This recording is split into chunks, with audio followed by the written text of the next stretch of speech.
여러분 안녕하십니까?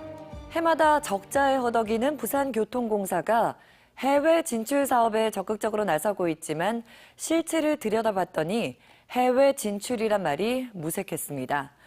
떠들썩하게 해외 진출 사업을 홍보해놓고 지난 11년 동안 5개 사업에서 거둔 총 수익이 5억 원도 채 되지 않았습니다. 조재형 기자입니다. 남미 페루의 수도 리마입니다. 부산교통공사는 3년 전인 2015년 리마 지하철 건설 사업에 감리 용역을 따냈습니다. 국내 처음으로 남미 도시철도 시장에 진출했다며 홍보에 나선 덕분에 같은 해 행정자치부 경영평가 1위에 올랐고 당시 본부장 한 명은 이 공로로 유럽 해외 연수까지 다녀왔습니다. 임원들이 직접 페루까지 가 계약을 체결했고 1년 뒤 서병수전시장도 페루 투자청을 찾아 업무 협조까지 요청했습니다. 하지만 당시 페루로 파견 가기로 한 직원 5명은 3년간 국내에서 교육만 받다 최근 파견이 취소된 것으로 확인됐습니다. 전세를 주고 짐을 다 빼고 이제 마음에 각오도 하고 또 가족끼리 또 뭐 어떻게 가겠다라고 계획도 세우고 그렇게 했는데 안 가게 된 거예요. 취재팀이 확보한 내부 문건입니다. 교통공사 파견 직원이 맡기로 했던 업무를 사업 시작부터 컨소시엄에 참여한 민간업체가 대신 맡고 있었습니다. 완전히 그 당시 계약 당시보다 한 3년 지난 시점에서 완전히 좀 틀어지고 우리 또 인건비나 재개비는 또 올라가고 나니까 좀 수지 측면에서도 조금 불리해졌고. 결국 부산교통공사는 모든 해외 업무를 민간업체에 떠넘긴 대신 수수료 2억 9,500만 원만 챙긴 셈입니다. 직원을 한 명도 파견하지 않고 페이퍼상으로 이 사업을 진행하고 있다는 것은 굉장히 잘못된 사업입니다. 경험을 쌓기 위해서는 현장에 가서 일을 해야 되는 게 마땅한. 다른 해외 진출 사업의 경우도 상황은 비슷합니다. 페루 리마를 포함해 총 5건의 해외 진출 사업이 추진됐지만 연평균 수익은 4천여만 원에 불과했습니다. 알맹이 없는 해외 진출 사업이 보여주기식, 기관장, 지적 쌓기였다는 지적입니다. MBC 뉴스 조재영입니다. 선거 이후 한 달 넘게 원구성조차 하지 못해 밥그릇 싸움 비판을 받았던 기초의회가 있죠. 바로 남구의회인데요. 또다시 도마 위에 올랐습니다. 이번에는 구청 조직 개편안을 두고 2달 가까이나 삐걱대는 모양새입니다. 송광모 기자입니다. 더불어민주당과 자유한국당 7대7 구도 속에 개원 한 달 만에야 원구성을 마친 남구의회. 정파와 이념 그리고 이해관계를 초월한 융합. 하지만 초반부터 또다시 진통이 시작됐습니다. 이번엔 남구청이 내놓은 조직 개편안을 두고 2달 가까이 엇갈린 주장들만 내놓는 겁니다. 갈등의 핵심은 신설되는 5급직 소통 감사 담당관의 임용 방식. 민주당은 내 외부 인사 모두에게 개방해 폭넓게 기회를 줘야 한다는 입장입니다. 색다른 시각으로 조언을 해줄 수 있고 남구를 함께 이끌어 나가는데 앞장서 주실 유능한 분을 채용하는 기회라면 열려 있어야지 닫힐 이유는 없다고 봅니다. 자유한국당은 보은 인사 우려 등을 이유로 내부 공무원을 뽑아야 한다고 주장합니다. 내부 승진을 시켜라. 개방이 됐을 때는 옥상옥이 될 수 있다. 직원의 그 사기를 또 저하시킬 수 있다. 문제는 안건에 포함된 다른 조직 개편 역시 함께 표류하면서 구청장 취임 100일이 넘도록 부서가 확정조차 되지 않았다는 겁니다. 개편안에 담긴 도시재생과 신설 같은 주민 생활과 맞닿아 있는 업무는 휴업 상태입니다. 현재 지금 과 단위로 그렇게 조직 개편이 안 되고 있어서 도시재생에 역량을 집중하기가 지금은 어려운 지금 그런 형편입니다. 이견이 좁혀지지 않은 탓에 한 달 가까이 남은 본회의 전에 임시회를 열기도 어려운 상황입니다. 의원들이 합의가 아닌 서로 물어뜯기에만 몰두하는 사이 그 피해는 공직자들이 아닌 바로 주민들의 몫이 되고 있습니다. MBC 뉴스 송광모입니다.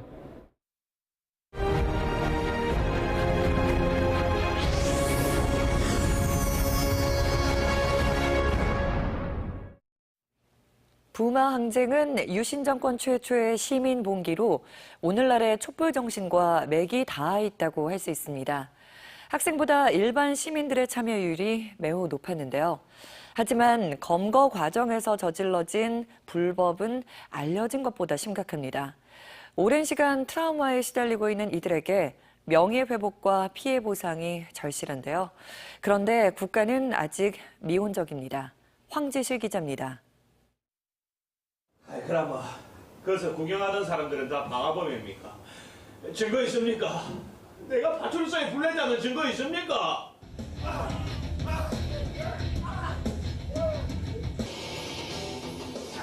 객석에 앉은 최갑순 씨의 표정이 굳어집니다. 부마항쟁 당시 경남대 3학년이던 최 씨는 마산 시위를 주도하다 체포됐습니다. 최 씨를 비롯한 여학생들은 연행 과정 그리고 오랜 구금 상태에서 성폭력을 당했습니다.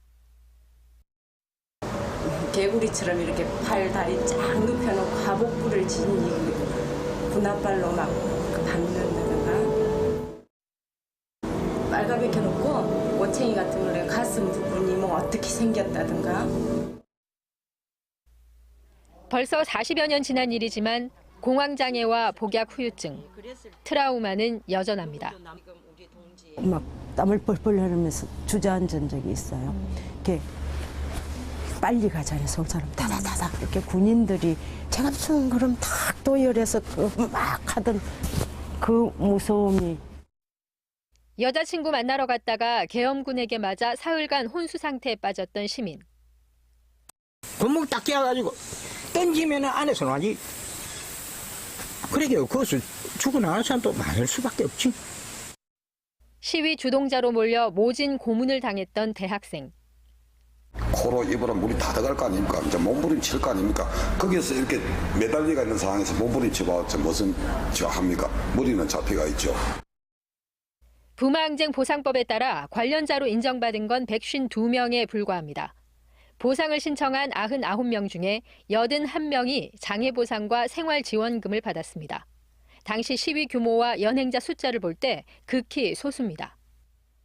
저희들은 진안위원회를 뭐 크게 비난할 생각은 없습니다만은 너무 소극적이었다라고 하는 점을 부인할 수가 없습니다. 사법부도 이들의 명예회복에 미온적입니다. 전과자 낙인이 찍힌 채 40여 년을 살았던 시민들이 최근 재심을 통해 무죄 판결을 받았지만 대법원은 불법 체포와 가혹행위에 대한 손해배상은 국가 책임이 아니라고 판결했습니다. 긴급조치가 위헌 결정이 난 이후부터는 그거는 이제 안 따지고 그냥 법 적용이 잘못된 법을 적용했네. 그래서 무죄다. 고문이나 뭐 이런 건 모르겠다. 국가가 외면한 40년 상처, 진상규명과 보상, 그리고 명예회복이 그나마 늦은 위로가 될 겁니다. MBC 뉴스 황지실입니다. 지방 분권 시대 지방정부의 감시, 감독을 위한 지역 언론의 역할은 매우 중요합니다. 하지만 미디어 환경 변화와 불공정한 광고 수익 배분 때문에 지역 방송, 그중에서도 특히 지역 MBC의 위기는 심화되고 있습니다. 국회 과학기술정보방송통신위원회 국감에서는 지역 MBC의 경쟁력을 살리기 위한 대책 마련과 함께 제도 개선을 위한 목소리가 이어졌습니다. 조명아 기자입니다. 미디어 환경이 다양해지면서 지역 방송사의 수익은 급감하고 있습니다. 지난 5년 동안 방송산업이 연평균 6.5% 성장하는 동안 지역 방송은 마이너스 성장을 이어갔습니다. 지역 방송사의 광고 수익은 최근 5년 동안 30% 가까이 줄어 필요한 취재 제작 인력마저 채우지 못할 정도입니다. 국회 과학기술정보방송통신위원회 국정감사에서 불합리한 전파료와 광고 배분이 지역 MBC 위기를 가속화하고 있다는 지적이 제기됐습니다. 중간 광고와 간접 광고 등 새로운 유형의 광고가 등장하고 그 비중이 커지고 있지만 지역 MBC에는 제대로 분배되지 않고 있기 때문입니다. 신유형 광고 판매에 대한 매출이 급증하고 있는데 이에 대한 배분은 안 하고 있어요. 이거 시정이 돼야 되는 거 아니에요?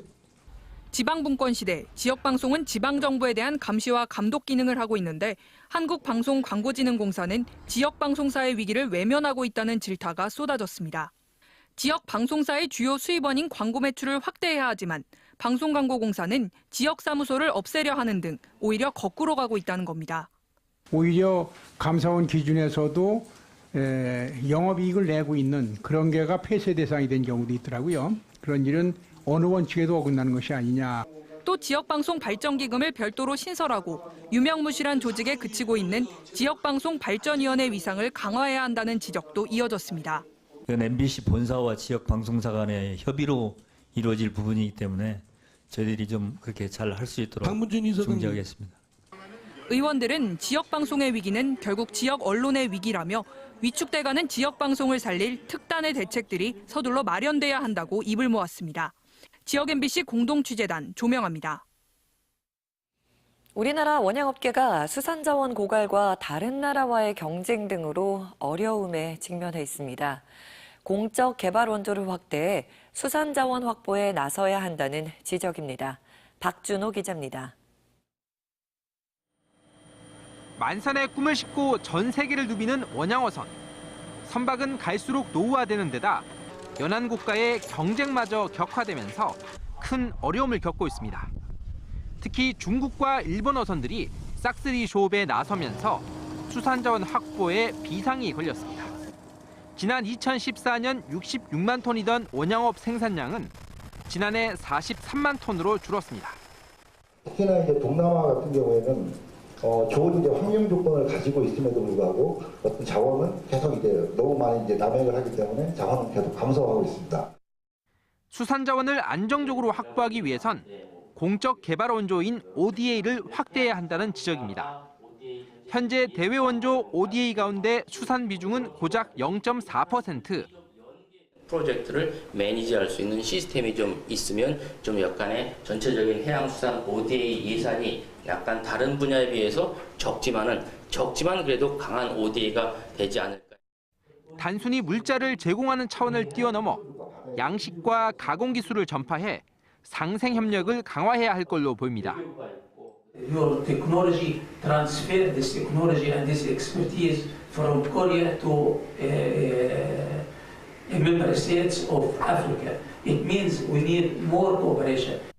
솔로몬 등 일부 연안국들은 쿼터 할당과 경제 원조를 연계하고 있어 공적 원조에 대한 발상 전환이 시급한 상황입니다.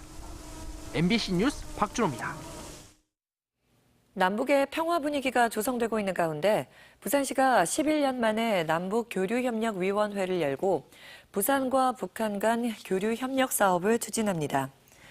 부산시는 오늘 남북교류협력위원회를 열어 북한에 제시했던 교류협력 사업을 설명하고 내일부터 2박 3일간 유재수 부산시 경제부시장이 경기도와 세종시 부시장들과 함께 평양을 방문한다고 밝혔습니다. 남북교류협력위원회는 지난 2007년 부산시의 남북교류협력 조례 제정으로 창립회의를 가진 뒤 그동안 서면 심의만 해오다 11년 만에 처음으로 열렸습니다. 20년 가까이 공사가 지연되고 있는 롯데타운 랜드마크 건립 사업에 대한 부산 MBC의 보도와 관련해 오거돈 부산시장이 대책 마련에 나섰습니다. 부산시 관계자는 오 시장이 지난 11일 오후 서울 잠실의 제2롯데월드를 찾아 개발 과정에서 제기된 민원과 해결 방법을 질의하는 등 부산 롯데타운 랜드마크 건물의 건립 방향을 모색했다고 밝혔습니다. 롯데는 지난 2008년 영도대교 앞바다 12,000제곱미터의 수면을 매립한 뒤 개폐에 없던 주거시설 도입을 요구하며 지금까지 공사를 미뤄오고 있습니다. 오늘 새벽 2시 25분쯤 남구 황령터널 안에서 대연동 방향으로 달리던 승용차가 경찰의 도난 차량 감지 시스템에 적발됐습니다. 운전자인 20살 이모 씨는 경찰의 추적을 피해 신호를 위반하고 중앙선을 넘나들며 약 18km를 도주하다가 주택가 골목길에서 차량을 버리고 달아났습니다. 경찰은 동승자인 18살 박모 양을 현장에서 붙잡아 운전자 이 씨를 자진 출석하게 했으며 박 양과 함께 달아난 또 다른 동승자 한 명은 수배가 내려진 상태였습니다. 부산경찰청 사이버수사대는 음란물 사이트를 전문적으로 만들어 팔고 서버 관리를 맡아온 혐의로 프로그래머 36살 A씨 등 2명을 구속하고 광고 모집책 35살 B씨를 불구속 입건했습니다. A씨 등은 지난 2006년부터 2만여 건의 음란물이 게시된 사이트 17개를 만들어 한 개당 400만 원에 판매하고 서버 관리를 해주고 배너 광고를 따내 광고비도 챙긴 혐의를 받고 있습니다. 오늘 오후 5시 50분쯤 부산도시철도 콜센터에 여성 승객이 전화를 걸어와 한 남성이 열차가 폭발한다는 말을 하고 지나갔다며 신고했습니다. 부산교통공사는 해당 3호선 열차를 대저기지창으로 회차했으며 후속 3호선 열차를 20여 분간 중단했습니다.